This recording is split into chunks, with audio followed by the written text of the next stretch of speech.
Welcome to the program. You can as well join us on our social media platforms at TV3, at 3FM 927, so we get interactive. Let's start the bulletin from here. President John Dramani Mahama has signed the Legal Education Reform Bill 2025 into law. Now, with the signing, it opens the door for accredited universities to offer professional law programs, a reform that campaigners and legal educators have pushed for many years, arguing that the existing system created unnecessary barriers to the legal profession. Under the new legislation, universities that meet accreditation requirement set by the relevant regulatory bodies will now be eligible to run professional legal training programs, effectively expanding capacity across the sector. Now, here is President John Dramani Mahama assenting the bill. Regulate legal education and ensure the highest standards in terms of legal education, but also to open up the space, for more opportunity for legal education in Ghana. This particular act has been one that many aspiring lawyers have been looking up to, so it's been signed.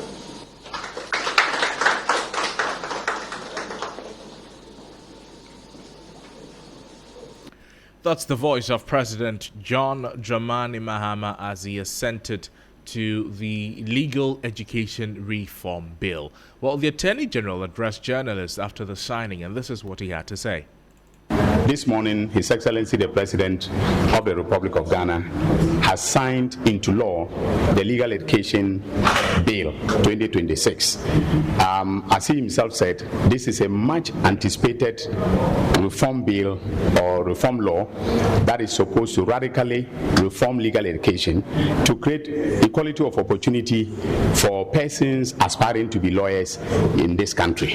As a result of the fact that presidential assent has been given to the law, we are now ready for implementation. Immediate implementation will start with the establishment of the Council for Legal Education, which is the body that will oversee legal education in the country. We'll also start the process of accreditation of the law schools that will be running the law practice course for those who have LLBs and desire to write the bar exam. All of that will start this year. We'll be making budgetary provision for the implementation in the 2027 budget to be announced by the Finance Minister in November this year.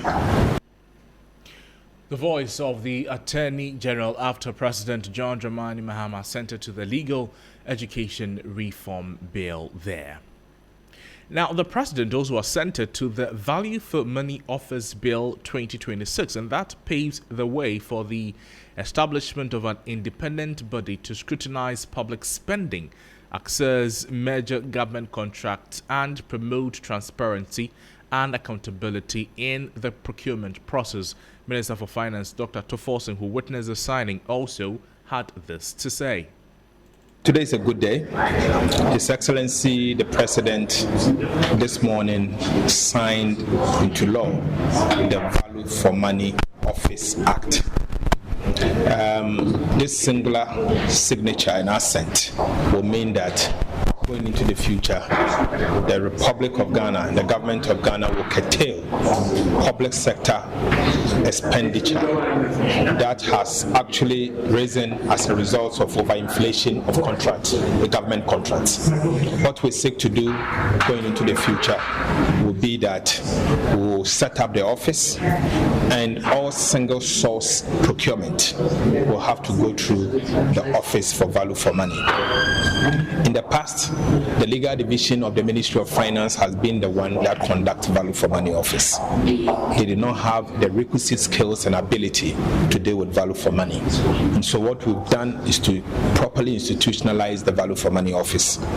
President Mahama, as part of his campaign pledge, promised to establish the Value for Money office, and today he has graciously assented to it following Parliament's passage. I want to use this opportunity to assure the people of Ghana that the menace of public sector pardon of contracts and overinflation of contracts will be curtailed by this signature. What we seek to do is to use the next 6 months to properly constitute the office, nominate the leadership of the Value for Money office, and constitute the technical team that will ensure the implementation of the Act. And so I believe that beginning 2027 January, this office will be fully implemented and Ghanaians will see the need of a Value for Money office. I have seen Value for Money office being operated in other countries, and I can tell you for a fact that if there's one single office that can pay for itself from day one, it is the Office for Value for Money office, because it's reduced public expenditure and obviously create fiscal space that will be used to develop other sectors of the economy. The voice of the Finance Minister, Dr. Ato Forsing there. Now, we know that President John Dramani Mahama has this morning assented to 2 bills. Let's have a conversation now, starting with the Legal Education Reform Bill, and speak with Christian Malmhesi. He's a legal practitioner and he's joining us on the phone. Counsel, thank you for joining us. Good afternoon to you. President John Dramani Mahama has assented to the Legal Education Reform Bill. My first question to you is, what major changes will this law bring to legal education in Ghana? Good afternoon, my brother. Thanks for having me. And so if you look at now we have a new law. So I'm permitted to say, if you look at the old law, we had the Ghana School of Law, which is very tried, and then you have this internal exam, so the entrance exam. Then it is supervised, or the regulator is the General Legal Counsel. The training is largely considered theoretical, even though towards the end of it, they have a practical submission through a moot court. And then the campus location is basically Accra and Kumasi. Now, if you look at the new system, we are going to have accreditation of public and private universities to run the professional law course. We are going to have a national bar exam. And then when it comes to the regulator, it will be the Council for Legal Education. Then it's going to be practical, and they stress on critical lawyering skills. And then there will be nationwide accreditation. Now, the point about this whole thing is that, yes, I embrace pragmatism, I embrace reform. But if the sole purpose, and just as we see from the Act, the sole purpose is, number one, to break the monopoly of the law school, I'd maintain that. And a number of lawyers or a school of thought holds the view that to decouple the Ghana School of Law is defeatist, because that's inherent in itself. It's not a solution, because the issue is about infrastructure and capacity building. Now, we have senior numbers cracking up. We have a land that we can use to build a law village and increase the capacity for students, and have a model run, where in this model, which is my parallel model, I'm saying that, and that slightly runs like that in South Africa, because law is a vocation, and the more the students practice it. If you look at South Africa, you write you have the faculty. After passing the faculty exams, you do your pupillage for 12 months, and then you have your first 6 months, you attend court with a mentor. Then you do a further 6 months under supervision, but this time you do small cases, or what they call petty cases. Then you come and write a national bar exam. Then you do community service, and then you do your clerkship. So you see that there is a deliberate footprint of developing the students. If you come to what has been done now, the whole essence is to go and write exams. The whole essence is to write exams. The essence is to decouple or collapse Ghana School of Law. and then expand, accredit faculties. I'm not against accrediting faculties, but I'm against the capacity building. My brother, we have faculties that have lecturers, some of whom have not even passed the Ghana School of Law. I don't want to mention it. We have lecturers, we have faculties where lecturers are not able to have established contact hours with the students. We have students who cry as to how they are going to pass exams, even at the faculty level. Yes, there might be one or two strong faculties in the country that are doing very well, but largely there are lots of problems at that particular level. Yeah, but why won't you build the capacity? Is that not you have a faculty that is doing sandwich, you have a faculty that is doing modulo, Council, you can have you a hear me? faculty that is doing mainstream. And at the end of the day, the students suffer at the end. Council, is that not where the Why- regulation comes in? The accreditation and the regulation, is that not where it comes in? So you had a measuring system where the regulation was a problem, and now you have a sprawling stream where you think regulation is better. It is a food for thought for all of us. A lot of people have written articles about this. That this is not a solution, and I know that about 5-10 years we'll come back to amend this particular act. I'm writing an article about Parliament in jurisprudence, how Parliament in recent times is having to pass laws, and in a short time it comes back to amend in order, because if Parliament are in the rule of recognition, it's supposed to cure the primary laws which are uncertain.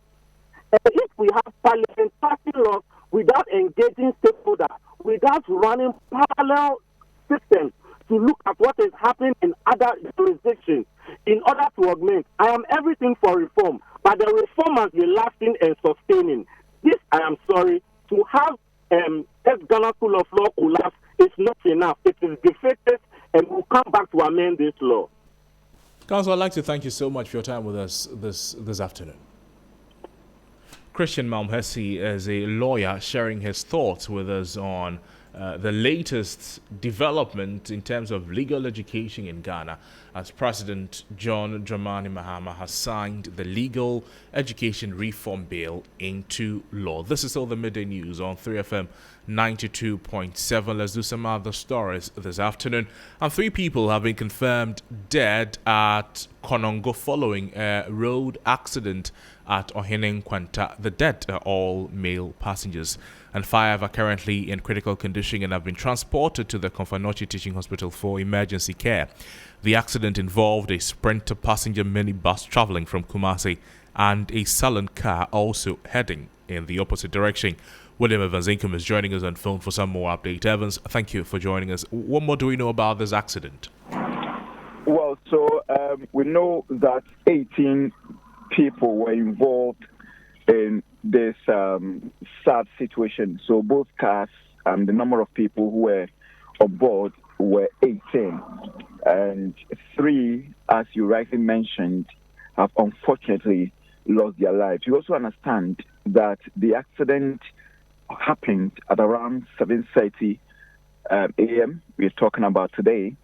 And one of the cars, which we have identified as Sprinter, was actually coming from Accra when it rammed into the a 4x4 Mitsubishi vehicle with registration number DVG 8180LA22. And let me just read to you this official statement from NADMO, so we can do some level of confirmations here as far as this morning incident is concerned. So NADMO is reporting that a Mitsubishi 4x4 car with registration number DVG 8180LA22 veered off course and crashed into a Sprinter bus with registration number G6024-22 on a 3-lane stretch of the Accra-Kumasi Highway. And they also say that upon arrival, 18 victims were found to have sustained varying degrees of injury as a result of the incident. 3 persons, as we mentioned earlier, out of the 18 were found dead. And we also understand that all 3 were male passengers. And the rest, we understand, are receiving prompt medical attention at a medical facility. Of course, we also understand that 5 out of the remaining who sustained various degrees of injuries sustained critical degree of injuries, and they have been rushed to the Companionship Teaching Hospital. So that is the information we have at the moment. Crosby. I see. Evans, thank you for the reporting. William Evans Inkum speaking to us from the Ashanti region there. To some other stories, and the Minister for Roads and Highways, Governs Agbodza, has assured the public government will see to the completion of the Accra-Kumasi High dualization project. And according to the minister, the project is a priority to government, just as the Accra-Kumasi Expressway. Government has come under heavy criticism over its commitment in seeing to the completion of the project started under the Aswal Kufuor administration. Addressing contractors and consultants working on the bypass for Osino, Anyinim and Konongo, the minister gave them a 2027 deadline to complete works as he directs the Ghana Highway Authority to work out the modalities for speedy payment of arrears owed to the contractors, with new agreements signed for a 1-year extension. Government's intention, as you have heard and we have demonstrated, is not to suspend or cancel any project we inherited. And as a result, you also notice that some of you are working on other projects that are of priority to government. The biggest challenge to this project was the way it was put together, which missed major content of the scope. And obviously, once the scope changed, the cost completely went out of the budget. And many of you couldn't find your way out whether government was still interested. I must put on record, this project stalled before 2024 elections. The original contract sum, as the chief executive said, was just under 2 billion. It appears that cost to the minimum had doubled currently. Government's intention to build a new road from Accra to Kumasi, called the Accra-Kumasi Expressway, is not a substitute to the existing Accra-Kumasi highway. It's supposed to complement that project.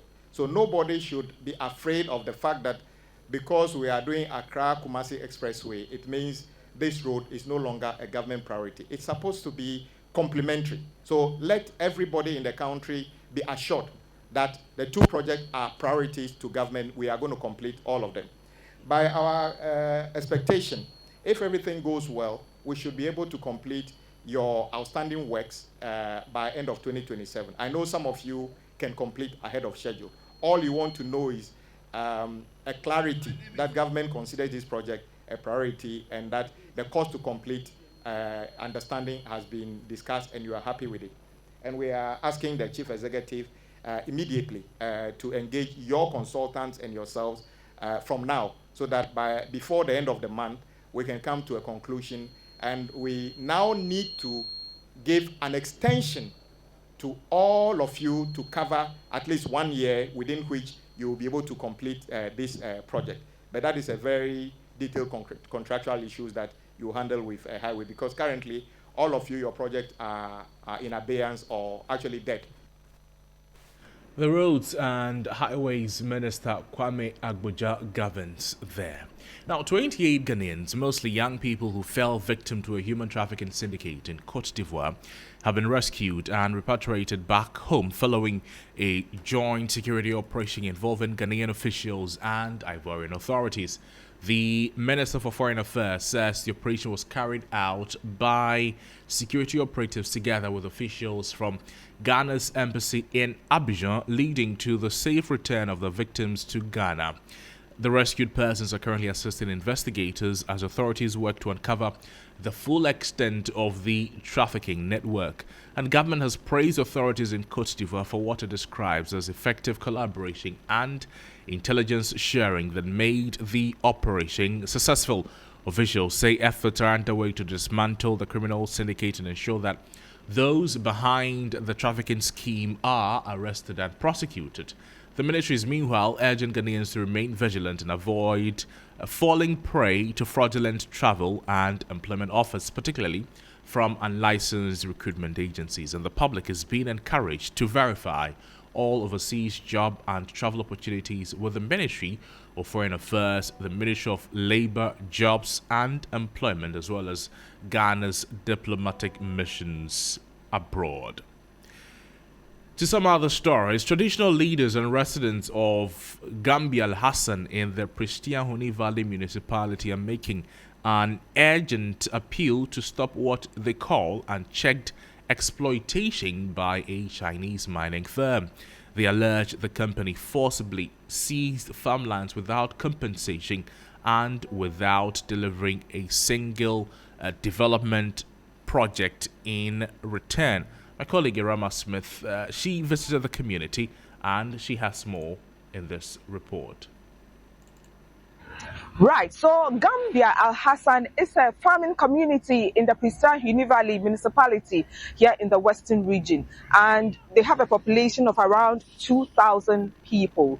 They lament that for the past 4 years there had been a Chinese mining firm in the community which had taken over their farmlands and had not engaged in any social impact assessment or interacted with the community, has not shown any formal documentation, but just exploiting their resources and depriving them of their livelihood. They held a media engagement where they put their concerns across. Interestingly, following their complaints, the operators of the firm, about 32 Chinese, have so far been arrested and sent to Accra.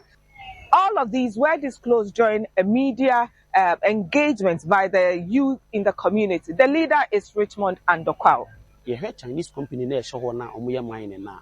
You may be a person, in fact, because every mining company be a cost be at least omoba one. Idea somewhere say a solution ananum because land no honey in a nananomadia. One, a month me and she ananum. And another one to complement me and yet community engagement. And this one yet any community engagement. How can you meet the community? Nyomoyan illegal into the one way and money papon or the phone man say, I don't want anything, we don't want them. You don't want to see this Chinese company, you don't want to see them even there. Because if you see them, there's going to be a disaster. My colleague Irama Smith speaking there. When she was asked about interventions they are demanding from stakeholders in mining, this is what she said. Right, so the chief of Al Hassan Gambia, that's Nana Tibu, who has expressed relief at the fact that they have been arrested, has called on the stakeholders to ensure that this is not repeated. They are calling for the protection of their community and of their livelihood. He has been speaking, and I have also interacted with some opinion leaders in the community. We had information that they have arrested these Chinese. So it was a relief to us because they couldn't offer anything important to the community. So we are thankful to the government for intervening for us. Going forward, we don't want them here again. We are appealing to government to give us an investor who is well capable. Don't want this Chinese in our hand again.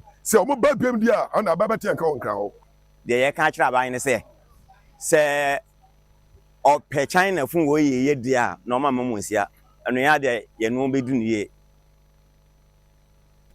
My colleague Irama Smith bringing us updates from the happenings in the Pristia Huni Valley area.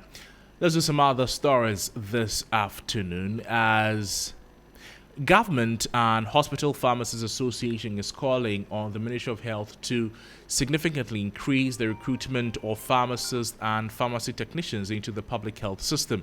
The association says the current staffing gap in public health facilities is already affecting medication safety, therapeutic care, and overall patient outcomes, with many pharmacists working under intense pressure and without adequate support. Now, according to the association, the recently concluded recruitment exercise engaged only 100 and 150 pharmacy technicians, despite more than 4,000 pharmacists and 6,000 pharmacy technicians being verified and willing to accept postings. The association argues that the figures represent less than 3% of the available workforce and fall short of addressing the severe shortage of pharmaceutical professionals in the country. They are also raising concerns about the recruitment process, citing lack of transparency and the regional allocation of vacancies, persistent technical challenges on the recruitment portal, and inadequate stakeholder consultation. The group is therefore urging the Ministry of Health to substantially increase recruitment numbers in the next phase of the exercise, publicly disclose the number of personnel being employed, and involve key stakeholders in the planning and implementation of future recruitment process. Let's speak to Dr. Emmanuel Owusu-Wiafe. He is the National Chairman of Governs Hospital Pharmacists Association. Doc, good afternoon to you. What are your biggest concerns beyond what we have already mentioned about the current pharmacist recruitment exercise? Okay, so thank you very much for having me. The major concern is first and foremost that if these variation in gaps is not addressed, it will recur and then it will keep widening the pharmacist to patient ratio and compromise care. For the benefit of, of the history, we have indicated that since 2019, when the last major recruitment was done, government hasn't done anything of such. And we have, yes, indeed, acknowledged this government for at least making that effort. But if you look at the numbers and the fact that there are several of our colleagues ready and available to work, even to accept postings to the most deprived regions and districts in Ghana, we are requesting that government should indeed appreciate the numbers. And as we indicated with the data we gave, more than 4,000 pharmacists, in fact 4,200 pharmacists were verified, and 6,400 pharmacy technicians were similarly verified. Right. But at the end of the day, only slot for 100 pharmacists and that for 150 pharmacists, where pharmacy technicians went through. And this is woefully inadequate. So, Doc, what immediate steps would you want the Ministry of Health to take and improve the next phase of recruitment, briefly? One, we would want the ministry to engage us properly. We presume, because our directors were not fully abreast with how indeed the ministry came with the data even to support the recruitment. Because available vacancies declared from data available from Ghana Health Service, even the CHAP facility, indicates that there are currently vacancies for more than 3,000 pharmacy workforce. Right. And this is even based upon the minimum staffing norm. Okay. And you're ready to engage with government and the ministry. We want that collaboration to work. And then they should, the financial clearance should have adequate numbers for pharmacists and then pharmacy technicians. And then we would want there to be the public declaration of how many vacancies are being allotted for the various regions. Thank you. Thank you so much for your time with us on the program.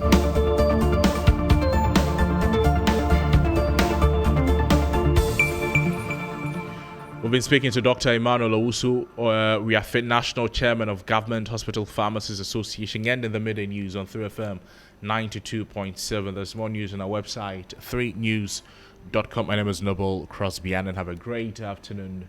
Bye-bye.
Hello, good afternoon and welcome to Business Daily on 3FM 92.7. Coming up, visiting IMF team expected to complete final program review on May 15. We'll bring you details.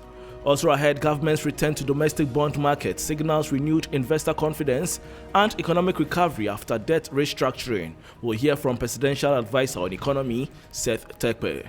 Plus, cedi slips marginally despite relatively anchored expectations. $1 equals 11 cedis 90 pesos at forex bureaus. I am Bismarck Ausa. Will bring you details of our headlines and other stories shortly. Please stay.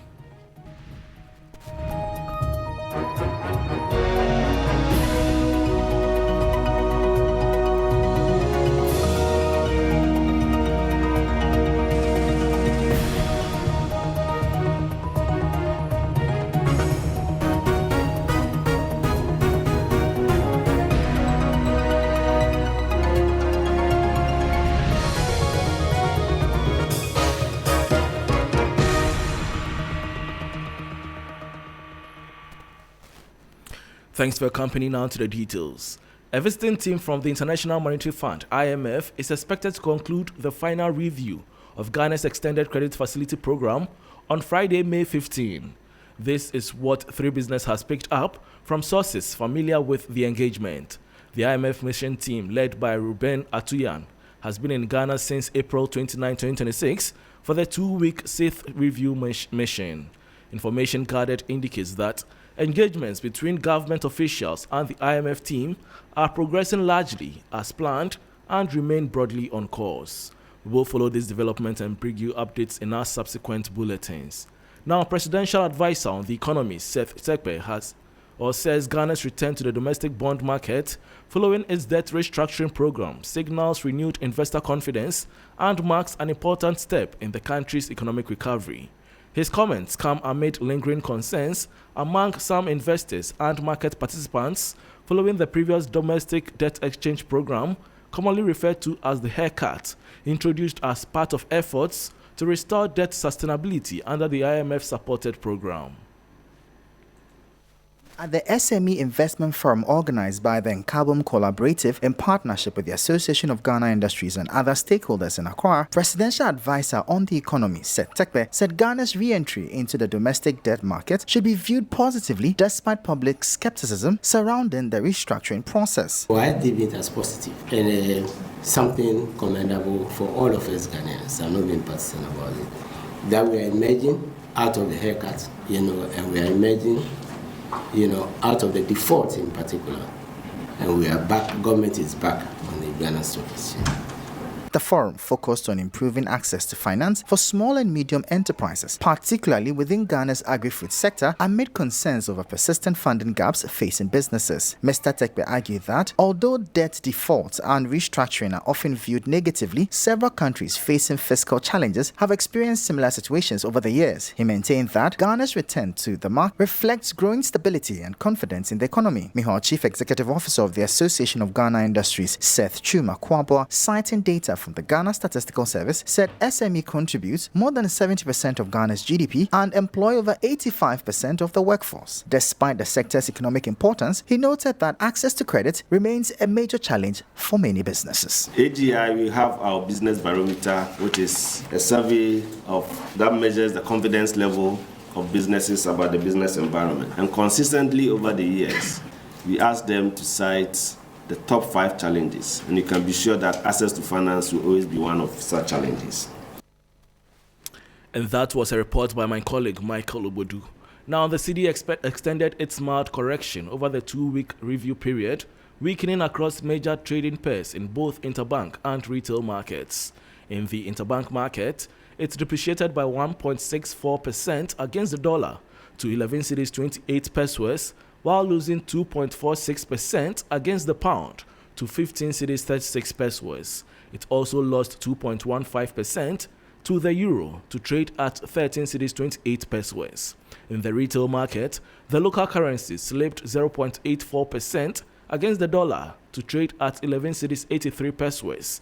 It also recorded marginal losses against the pound and the euro to sell at 15 cedis 80 pesos and 13 cedis 75 pesos respectively. Moving on, concerns are growing within Africa's financial sector over the risk that rapid expansion in digital lending and mobile finance could expose consumers to hidden charges, weak compliance systems, and rising debt burdens if regulation fails to keep pace with innovation. As fintech firms, digital banks, and mobile money operators continue to blur the lines between lending, payments, and traditional banking services, industry players are warning that financial inclusion must not come at the expense of consumer protection.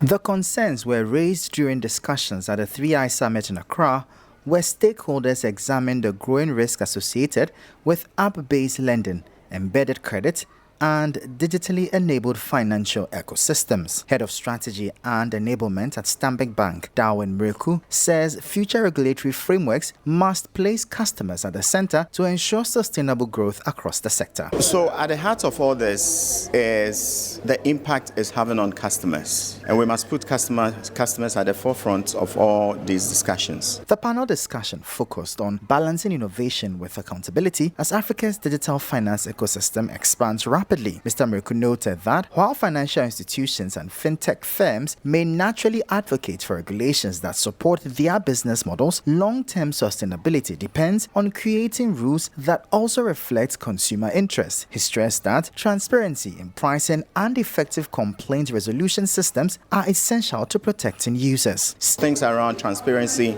in pricing is critical. Things around complaints mechanisms in terms of things going wrong is very important, and it must be clear to the customer what recourse he has when anything goes amiss. Stakeholders at the summit also called for stronger safeguards to address concerns over indebtedness and consumer trust, while still enabling financial innovation across the continent. Before we go, government successfully halted a nearly 2-month streak of fiscal underperformance on the domestic markets last Friday.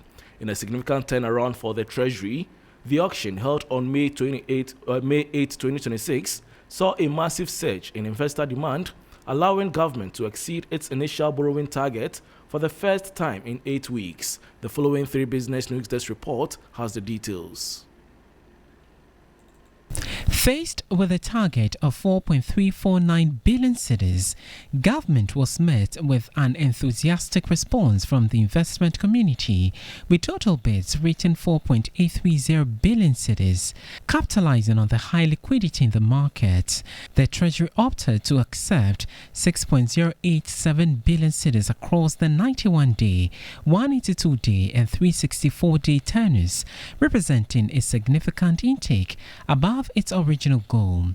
The 91-day bill remained the primary driver of the auction, attracting offers of 5.715 billion cedis, with government accepting 4.374 billion cedis at a yield of 4.88%. The 182-day bill saw bids of 651.22 million cedis and an accepted amount of 571.64 million cedis at 7.03%. Finally, the 364-day bill drew 1.462 billion cedis in offers, with 1.141 billion cedis accepted at a yield of 10.13%. This successful outing marks a pivotal moment for fiscal managers as they look to stabilize domestic financing amidst shifting market dynamics. Subscription rate was 180.04%, oversubscription rate was 80.04%, and acceptance ratio 77.74%. The oversubscription marks a return of investor confidence in short-term government securities, likely driven by a stabilizing interest rate environment and a shift back from other market instruments. And that was a 3 Business News Desk report on government breaking 7-week slump on Treasury bill auction, is oversubscribed and exceeds targets. And that brings us to the end of Business Daily on 3FM 92.7 with me, Bismarck. Also, for more business stories, please check out our website 3news.com. Thanks for your company.